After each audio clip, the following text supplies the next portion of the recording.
मिलके धरना दिए तो शिक्षकों को कोई तरह आगे नहीं आने दे रहा।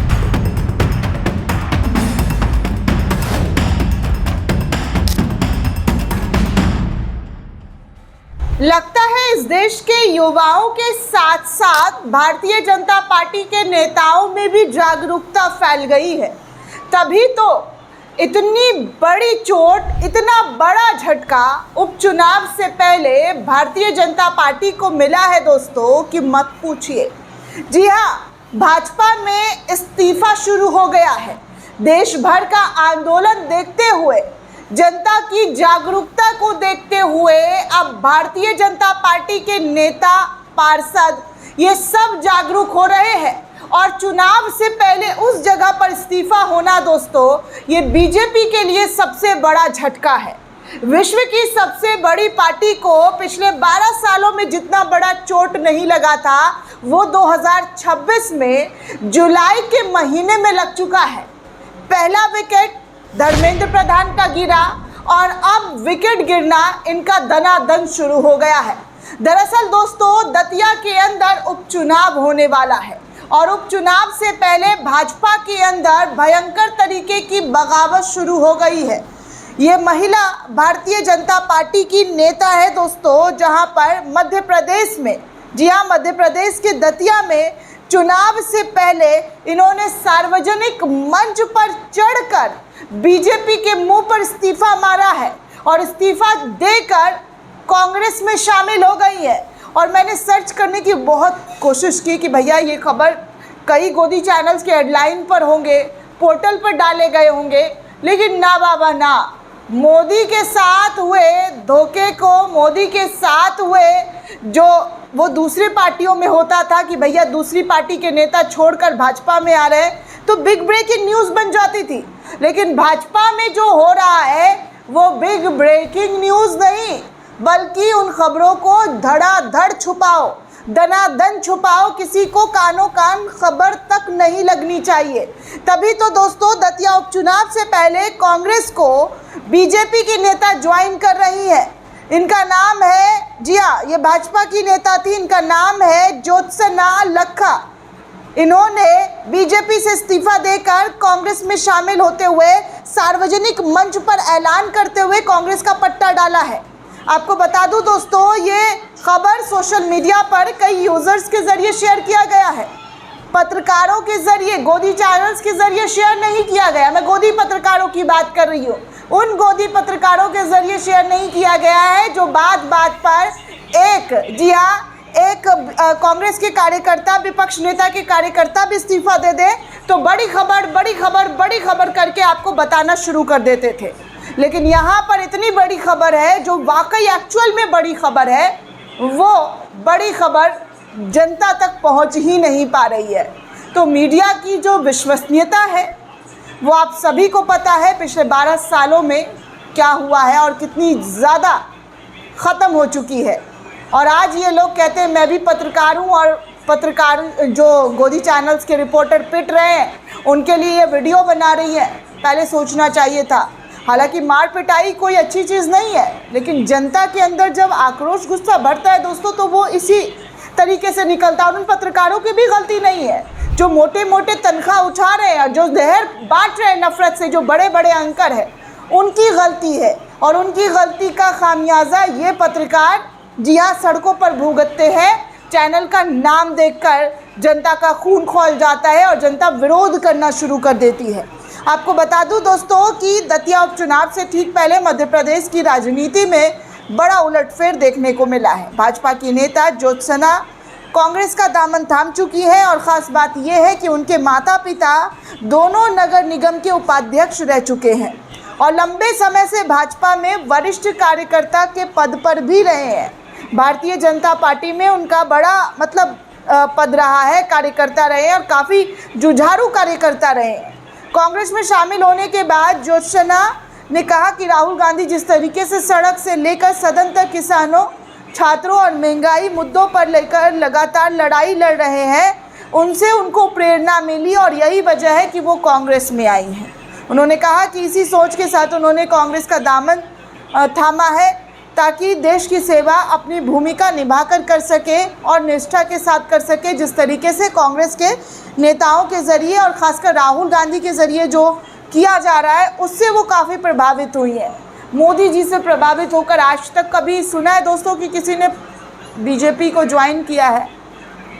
हमेशा सुना होगा आपने डर कर, जी हाँ डर कर या नोटों के दम पर, ऐसे ही तो आरोप लगे हैं। ये मैं नहीं बल्कि विपक्ष और इस देश की आवाम कई दफ़ा देख चुकी है। या तो ईडी सीबीआई का डर उनके अंदर रहता है या फिर पैसों से ख़रीदा गया।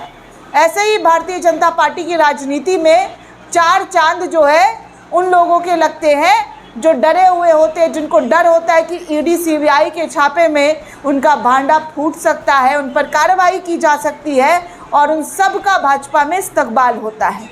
बाकी आपको बता दूं तो आज भी सदन की कार्रवाई शुरू थी और मोदी शाह गायब थे।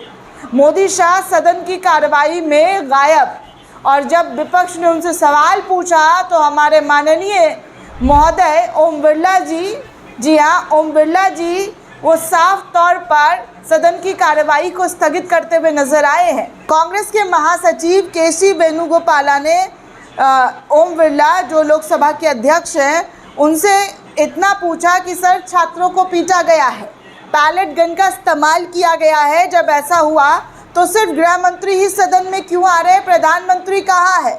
और प्रधानमंत्री के साथ साथ गृह मंत्री भी नज़र क्यों नहीं आ रहे?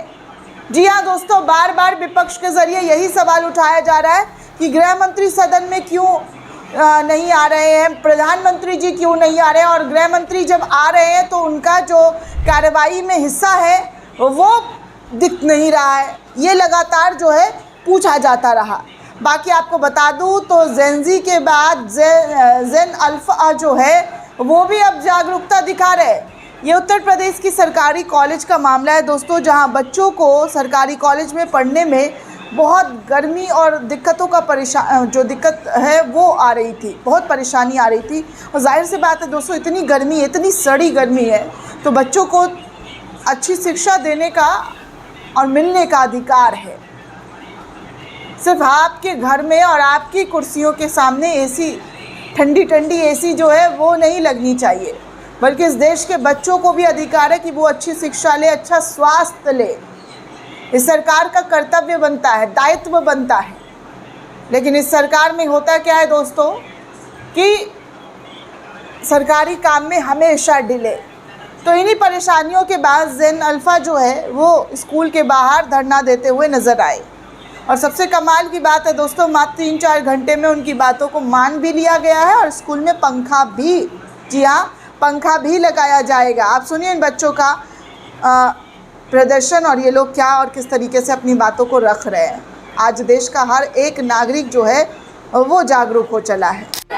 बच्चों किरण मारा और शौचालय कोई सफाई नहीं, जर्जर हालत स्कूल, बच्चों को खाना में सही ढंग का मिलता नहीं। और हम लोग मिलकर धरना दिए तो शिक्षकों को कोई तरह आगे नहीं आने दे रहा, उनको रोक रहा है। बाकी आपको बता दूं तो कैसे दुनिया भर में थू करवा रही है हमारी सरकार और हमारा सिस्टम, ये राउटर्स की इस आर्टिकल में आप साफ तौर पर देख सकते हैं। दोस्तों, बिहार के अंदर AK-47 छात्रों पर चलवा दिया गया। पुलिस प्रशासन का AK-47 वाला जो बंदूक है वो देखने को मिला और घसीट कर छात्रों को पीटा गया, मारा गया। जिसके बाद अब राउटर्स ने इन तमाम तस्वीरों को शेयर करते हुए पूरी जानकारी साझा की कि कैसे इंडिया के अंदर छात्रों पर अपनी मांगों को लेकर AK-47 ताने जा रहे हैं, उनको प्रोटेस्टर्स को किस तरीके से मारा जा रहा है, पैलेट गन का इस्तेमाल हो रहा है। ये सारी जानकारी राउटर्स एशिया के ज़रिए पूरी, जी हाँ पूरी तरीके से छाप दी गई है। ये हमारे देश में, पूरी दुनिया में जो राग गाते हैं कि भैया हम जो है सबसे बहुत बड़ी सरकार और सबसे हमारा दुनिया भर में डंका बजता है। अब दुनिया भर में डंका कैसे बजता है कई आर्टिकल में छप कर बताया गया। जो गोदी चैनल्स नहीं दिखा पाती है वो दूसरी मीडिया आकर, विदेशी मीडिया दिखाती है। इनको शर्म आनी चाहिए कि ये पत्रकारिता कर रहे हैं। बाकी जाते जाते आपको भाजपा के इस जहरीले विधायक का बयान सुनाऊंगी कि ये क्या गंदी गालियां देकर अपने बेटे को, टी राजा इनका नाम है, जो अक्सर विवादित बयान देते हुए नज़र आते हैं।